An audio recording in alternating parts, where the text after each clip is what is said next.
आज के इस क्लास में हम कक्षा 6 के हिंदी से अध्याय 10 को पढ़ेंगे और इस अध्याय का नाम है भीष्म की प्रतिज्ञा। तो इस अध्याय के हम सभी प्रश्न और उत्तर को बतलाएंगे। आप लोग वीडियो को शुरू से लेके अंत तक देखिए और चैनल पर नए तो चैनल को सब्सक्राइब करके घंटी को बजा दीजिए। तो चलिए अब हम प्रश्न की ओर बढ़ते हैं। तो पाठ से पहला प्रश्न है यहाँ पे, शांतनु कहाँ के महाराज थे? तो शांतनु कहाँ के महाराज थे? शांतनु हस्तिनापुर के महाराज थे। ठीक है, अब चलिए दूसरा प्रश्न देखते हैं।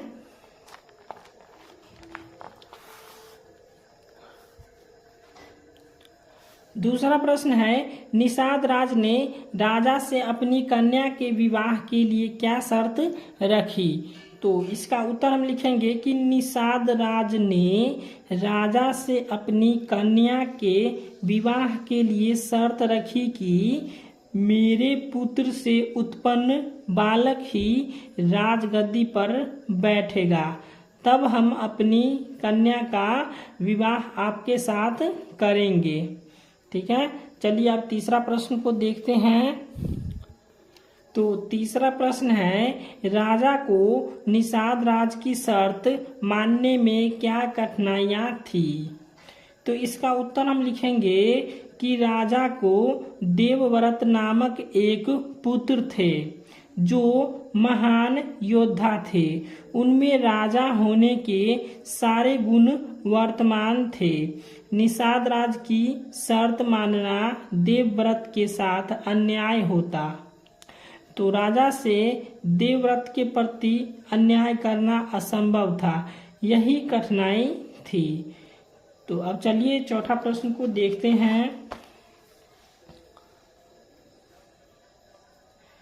तो चौथा प्रश्न है, देवव्रत ने हस्तिनापुर की गद्दी पर नहीं बैठने की क्यों प्रतिज्ञा की?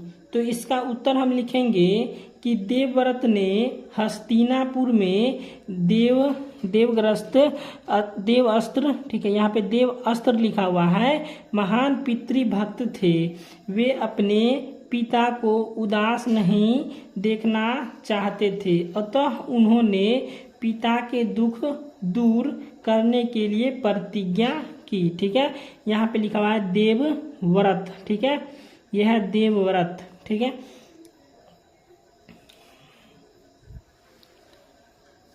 उसके बाद पांचवा प्रश्न है कि देवव्रत का नाम भीष्म क्यों पड़ा?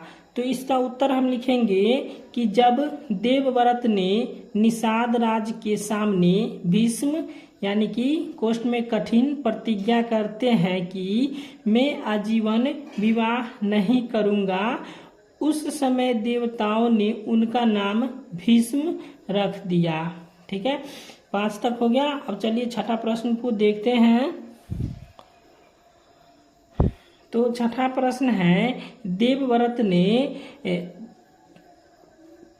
दशराज की शर्त क्यों मान ली? ठीक है, देवव्रत ने दासराज की शर्त क्यों मान ली? सही कथन के आगे सही का निशान लगाइए।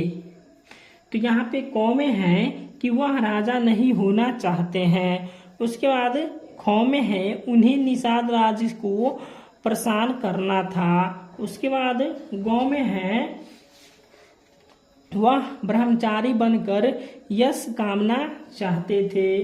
ठीक है, और उसके बाद वह अपने पिताजी को सुखी देखना चाहते थे। तो इसका उत्तर हो जाएगा ऑप्शन नंबर घ, वह अपने पिताजी को सुखी देखना चाहते थे। ठीक है, चलिए अब 7वां प्रश्न को देखते हैं।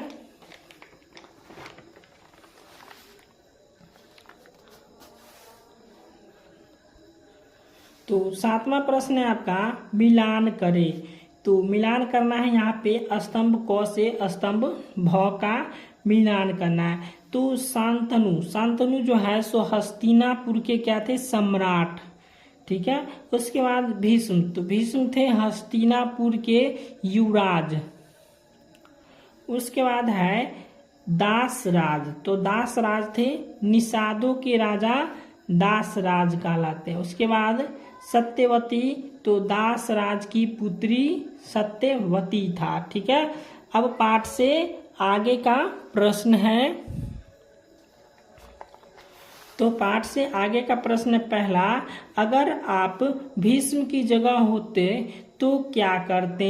तो इसका उत्तर हम लिखेंगे, अगर भीष्म की जगह मैं होता तो वही काम करता जो भीष्म ने किया। अब दूसरा प्रश्न को देखते हैं।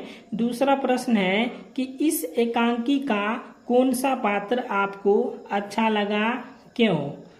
तो इसका उत्तर हम लिखेंगे कि इस एकांकी के यात्रों में देवव्रत मुझे अच्छा लगा, क्योंकि अपने पिता की खुशी के लिए उन्होंने सब कुछ त्यागने की प्रतिज्ञा कर ली। ठीक है, अब चलिए तीसरा देखते हैं। तो तीसरा है, हस्तिनापुर को वर्तमान में क्या कहा जाता है? तो हस्तिनापुर को वर्तमान में क्या कहा जाता है? पिरली कहा जाता है।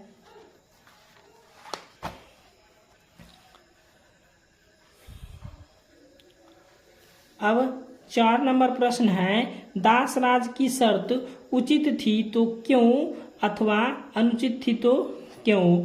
तो इसका उत्तर हम लिखेंगे कि दासराज की शर्त उचित ही था, क्योंकि अगर बिना शर्त के यदि शांतनु से सत्यवती का विवाह होता तो राजगद्दी के लिए कलह अवश्य होता। अतः हस्तिनापुर को कलह का केंद्र होने से बचाने के लिए उसने शर्त रखी।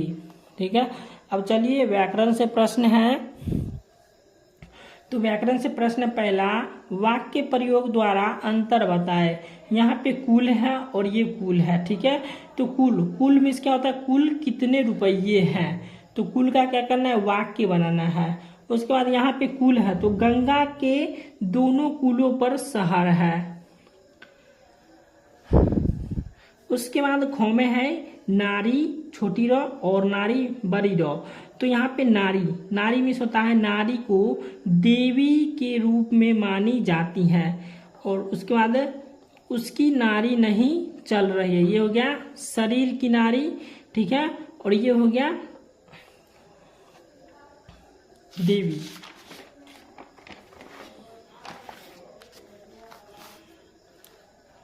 अब गांव में है अस्त्र और यहाँ पे है शस्त्र। तो अस्त्र का वाक्य बनाएंगे, गदा एक अस्त्र है, और शस्त्र का हो जाएगा वान फेंक कर चलाने वाला शस्त्र है। उसके बाद घ में है पूरी। तो पूरी का लिखेंगे पूरी, पहरसुकार और दीर्घिकार। तो यहाँ पर हो जाएगा द्वारिका शहर को द्वारिका पूरी कहते हैं। उसके बाद पूरी यानी कि जो भोज में चलाते हैं वो हो गया, भोज की व्यवस्था पूरी कर ली गई है। उसके बाद अंग में सेवा, उसके बाद है शुश्रूषा।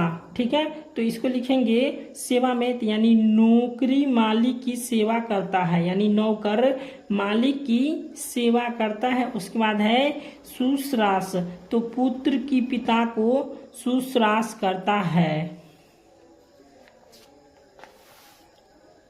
अब दूसरा प्रश्न है, निवास स्थान में योजक चिन्ह लगे हुए हैं, वे ठीक है वैसे तरह के अन्य उदाहरण पाठ से चुनकर लिखे। तो यहाँ पे निवास का हो जाएगा स्थान, नारी में हो जाएगा रतन, सूर्य, चंद्र, भरत, कुल हो जाएगा भीष्म, देवव्रत, देवता का हो जाएगा तुल्य, स्नेह मतलब सूत्र, साफ। ठीक है, तीसरा प्रश्न है, उदाहरण के अनुसार लिखे। तो उदाहरण के अनुसार लिखना है, यहाँ पे है महाराज रत्यवती, हस्तिनापुर, द्वारपाल, राजा रानी, उसके बाद है इंद्रपुरी। तो इसका क्या करना है? युवराज का नाम लिखना है, निषाद राज, यहाँ पे हो जाएगा दासराज। तो यहाँ पे युवराज हो जाएगा कर्णवती, दानापुर, धर्मपाल, माता पिता और धर्मपुरी। ठीक है, और उसके बाद निषाद राज में हो जाएगा मायावती, समस्तीपुर, देवपाल, गौरी शंकर, जनकपुरी। उसके बाद दासराज में हो जाएगा दुर्गावती, मुजफ्फरपुर, भंडारपाल, भैया भाभी आकाशी पूरी। ठीक है, तो वीडियो अच्छा लगा तो वीडियो को लाइक कर दीजिएगा और चैनल को सब्सक्राइब कर दीजिएगा।